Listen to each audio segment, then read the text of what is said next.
Pia keju khas oleh-oleh Bali. Kulit pianya dia flaky, kejunya tuh dia berasa. Dan ini wangi susu, margarin, campur jadi satu. Ini pasti nikmat banget.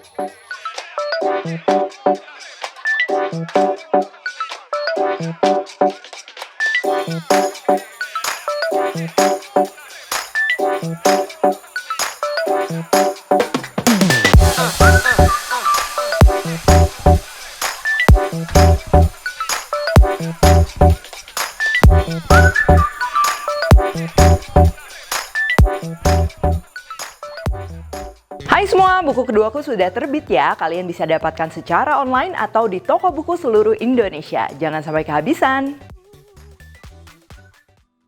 Halo, welcome to my channel, Devina Hermawan. Hari ini kita akan bikin pia keju khas oleh-oleh Bali ya. Biasa sih kulitnya tuh dia flaky, renyah, isian kejunya juga dia melimpah. Nah, pia ini walaupun aslinya tuh bukan dari Indonesia, tapi menurutku tuh pia udah jadi kudapan yang populer ya di Indonesia dan biasanya tuh jadi oleh-oleh khas dari kota tertentu. Kita juga bisa temukan banyak jenis pia, misalnya ada bakpia patok dari Yogyakarta, terus juga yang dari Bali biasanya tuh lebih renyah dan juga kulitnya tuh sedikit lebih tipis ya. Nah, hari ini kita akan bikin yang khas Bali. Tapi cara bikin kulitnya ini kita pakai yang shortcut. Base-nya quick puff pastry ya. Jadi puff pastry yang bikinnya tuh gampang. Aku udah pernah share di video Portugis egg tart di Devina Hermawan Baking Class. Dan aku coba jadi kulit pia juga ini cocok banget ya. Jadi langsung aja. Oke, pertama ini untuk bahan-bahan kulit pianya. Untuk bahan laminasinya kita akan perlu margarin. Kalau kalian mau pakai dry butter atau pakai coarse fat juga itu bisa. Pilih fat yang kita gampang kerjainnya walaupun di suhu ruang. Kalau pure butter itu bisa-bisa aja, tapi kalian harus di ruangannya yang dingin ya, yang ber-AC dingin gitu. Bahan lainnya ada tepung terigu, susu bubuk, gula halus, telur, baking powder, mentega, dan juga air. Untuk isiannya, kejunya ini aku pakai full cheddar block ya, jadi proses cheese yang cheddar. Kalau kalian mau campur sedikit keju edam gitu, itu juga pastinya rasanya jadi lebih premium. Lalu ada tepung terigu yang sudah disangrai, jadi ingat disangrai dulu ya tepung terigunya sampai sedikit berubah warna. Gula halus, susu bubuk, kental manis, dan juga margarin. Nah, kalau yang ini margarinnya kalian mau ganti butter atau mau ganti Wisman silahkan. Untuk polesannya ini aku pakai kuning telur, minyak, dan juga sedikit pewarna orange. Untuk pewarna ini opsional ya. Oke, pertama ini untuk kulitnya ya. Jadi sebenarnya kita ini akan melaminasi antara adonan dengan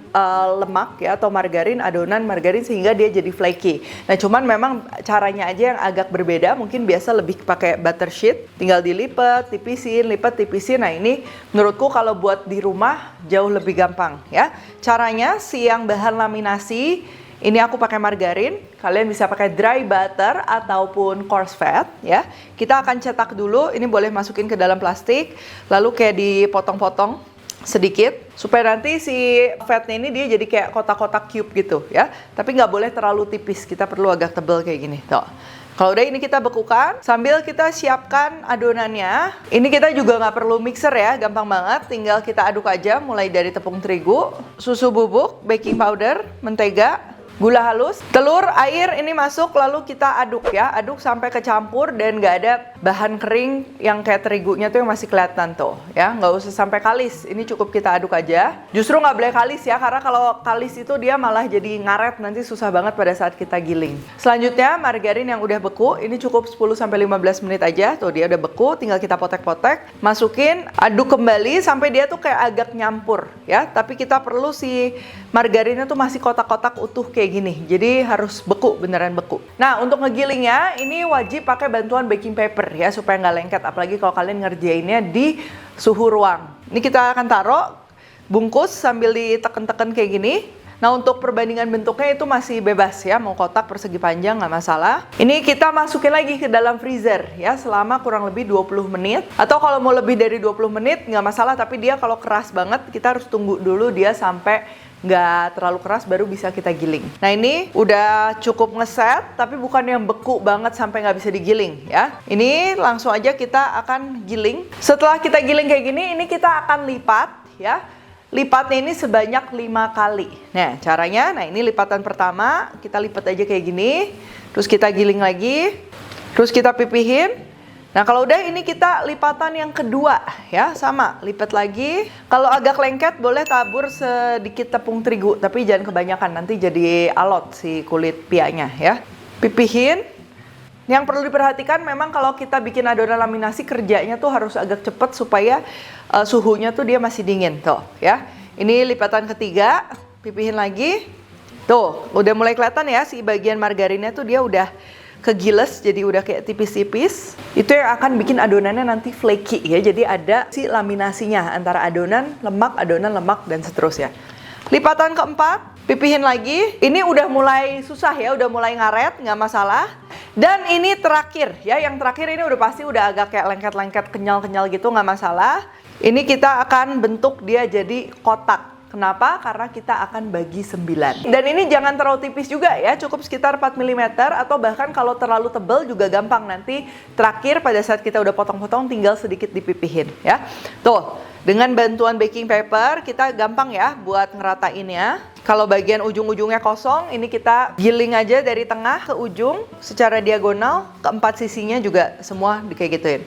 Kalau sudah merata, ini tinggal kita masukin aja ke dalam freezer sebelum nanti kita bentuk jadi pia. Oh iya, idealnya juga si adonan pianya ini yang udah kita masukin ke dalam freezer tuh diinepin semalaman. Tapi kalau kalian lagi buru-buru, mau langsung dibikin jadi pia juga nggak masalah ya. Sambil nunggu adonannya beku, oke sekarang kita akan siapkan isiannya ya. Jadi si kejunya ini aku mau panggang dulu ya. Ini aku pakai proses cheese yang cheddar, jadi keju cheddar block. Ini kita akan parut. Nah ini tinggal kita ratain aja. Lalu kita akan panggang di oven. Ini suhunya di sekitar 120 sampai 130 derajat ya. Karena kadang kalau kepanasan ada juga keju yang jadi cepet gosong. Nah biasa kalau keju dipanggang kayak gini, si beratnya itu hilangnya kurang lebih setengah ya. Jadi setengah kadar airnya itu kan dia menguap. Dia hasilnya nanti jadi crunchy. Tuh, kalau udah dipanggang dia kayak gini. Ini kita sisihkan. Langsung aja siapkan mangkok. Ini kita campur mulai dari terigu yang sudah disangrai. Gula halus kalau ngegumpal banget boleh diayak dulu. Kalau enggak juga nggak apa-apa. Susu bubuk masuk. Keju yang udah kita panggang tadi. Ya untuk resep lengkap semuanya aku udah tulis di description box. Lalu ini keju yang tidak dipanggang. Ini tujuannya supaya lebih rasa kejunya lebih strong. Tapi kalau kalian suka full keju panggang, keju yang tanpa dipanggangnya ini di skip nggak masalah. Lalu tambahkan margarin sebagai pengikat. Dan ini kental manis supaya isiannya tuh dia nggak terlalu kayak cookies ya. Jadi ada basah-basahnya dikit. Karena kalau nggak pakai kental manis dia enak juga. Tapi dalamannya tuh yang benar-benar renyah juga jadi kayak cookies gitu.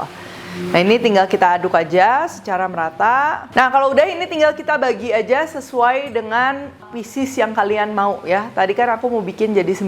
Nah jadi ini juga dibagi 9, kurang lebih dia gramasinya 30 sampai 35 gram. Nah udah kayak gini, kita ambil kulit pianya. Ini dia udah membeku dan aku udah inepin semalaman. Tapi kalau kalian nggak mau inepin semalaman nggak masalah. Ini juga sama, kita bagi 9. Cara ngebungkusnya juga gampang banget, tapi wajib kulit pianya ini dalam keadaan dingin. Karena kalau suhu ruang biasa agak-agak lengket gitu ya. Dusting tepung terigu supaya nggak lengket. Yang bagian ujung-ujungnya kita akan pipihkan. Lalu taruh isiannya di tengah sambil kita bungkus. Tuh, nanti bagian yang bolong tinggal kita gabungin aja. Kalau tangan kalian lengket banget pakai bantuan tepung terigu nggak masalah ya, tipis-tipis. Kalau udah langsung taruh aja di atas loyang dan bungkus hingga selesai. Untuk polesannya ini aku pakai kuning telur ya, dicampur sama pewarna, tapi pewarna ini opsional ya. Ini aku pakai kayak orange tua gitu. Dan juga minyak ya. Ini kita akan aduk dan kita oles di atas pianya. Dan untuk kejunya, ini aku bikin kejunya tuh yang kayak diparutnya tuh rapih, keju gondrong. Langsung aja, kalian kalau punya parutan yang bahan tipis kayak gini, kita tekuk dikit. Dan tinggal kita parut. Tuh, sambil ditekan, kejunya sambil ditahan ya. Nah, kalau udah tinggal kita susun aja sesuai selera. Cuman hati-hati, numpuk kejunya juga jangan terlalu tebal ya, nanti susah kering dia. Panggang di suhu 160 derajat selama kurang lebih 30 menit sampai 35 menit. Karena ini gede, udah pasti perlu waktunya juga dia lebih lama. Nah, supaya si pianya ini awet, udah pasti manggangnya itu jangan kurang ya. Kalau di suhu ruang tuh biasa dia bisa ditaruh sampai 2 minggu, tapi dalam keadaan tertutup. Tapi lebih baik menurutku simpan aja di dalam kulkas, yaitu 4 sampai 6 minggu masih aman.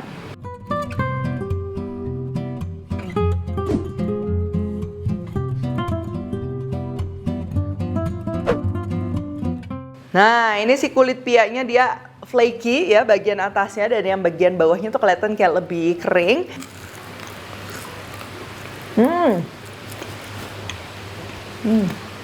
Dikombinasikan sama isian keju ya, ini juga si kejunya tuh dia berasa seimbang antara si gurihnya, asin, sama ada sedikit manis. Dan ini wangi susu, margarin ya, bercampur jadi satu, ini pasti nikmat banget.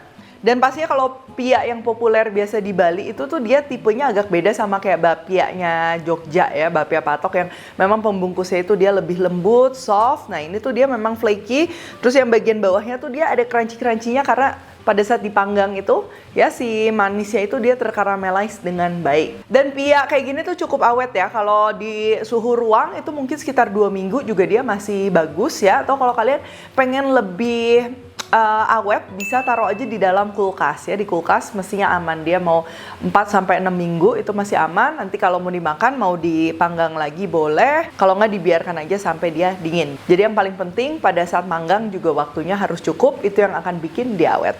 Oke kalau gitu thank you for watching, jangan lupa kalori cook tag dan temukan juga resep-resep singkat lainnya di Instagram, TikTok, dan shortsnya Devina Hermawan. Stay tune terus and see you in the next video.